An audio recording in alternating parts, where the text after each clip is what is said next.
Let's get some positivity in our lives. It is time. We did all 4 NFC divisions. It's now time to give you the best case scenarios for all AFC East teams entering the 2024 season. Hit it, please. Hit it. Best case scenario for each NFL team. Yeah, here we go. All right, here we go. Here we go. And we start for the New England Patriots. This is my best case scenario for the Patriots. Drake may get some quality work in at some point, and he's ready to take over this team from Jump Street starting next season. He gets in enough quality time, enough quality work. He wets his beak a little bit or has to wet his beak a lot, and it doesn't overwhelm him.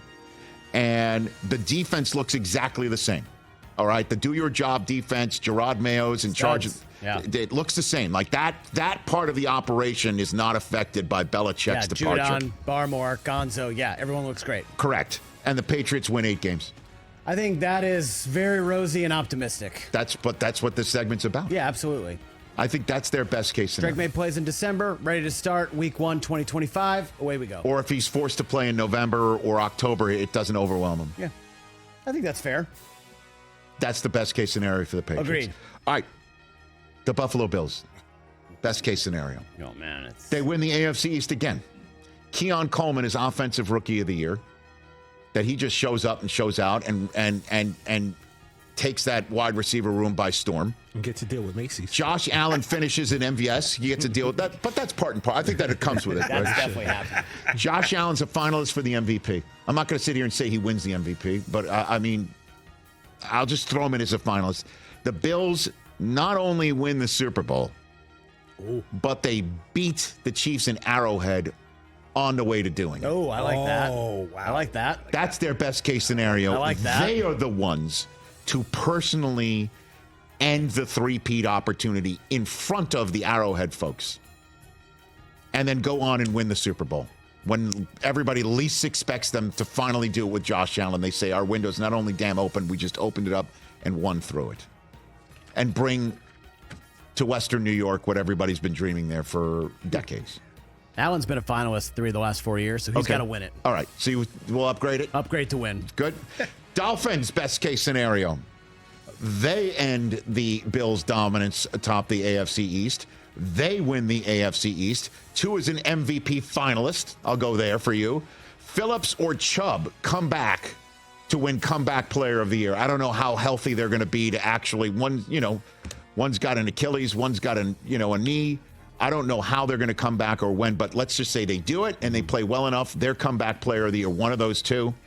And they're the ones who eliminate the Chiefs on the way to winning the Super Bowl.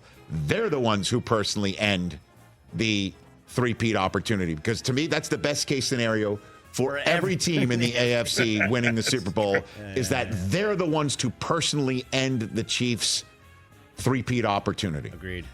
They're the ones who play, I guess, the role of the Denver Broncos back in the day when the Patriots last had an opportunity to go three-peat. Yep. They're the ones who do that on the way to winning the Super Bowl. So you're going to hear that a lot. I like it. As we now talk about best case scenarios for AFC teams, starting with the AFC East. Now the final one for the New York Jets. Here, Coach.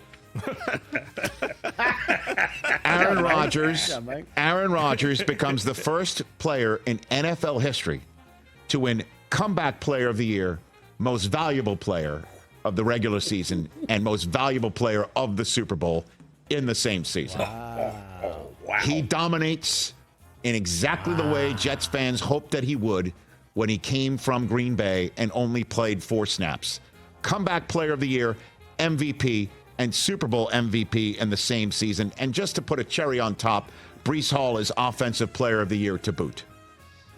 That he shows up and he shows out and he becomes the Christian McCaffrey, if you will, of the Jets, while Rodgers not only stays healthy, but wins Comeback Player of the Year, MVP of the regular season again, and Super Bowl MVP, just like he did for Green Bay. And the Jets go down the Canyon of Heroes and nobody gets fired. And if you want to say that somebody's going to wind up being happy in Jets fandom, best case scenario for these folks is that Trump wins for Woody Johnson RFK wins for Aaron Rodgers, and Biden wins for Larry David. And somebody's going to be happy. Everybody's happy. For best case scenarios. That's funny. And those are my best case scenarios for the AFC East teams. Nice. Just to weave a little bit out of my lane before veering back into it. That's fun. Catch the Rich Eisen Show every single day on the Roku channel, 12 to 3 Eastern, for free.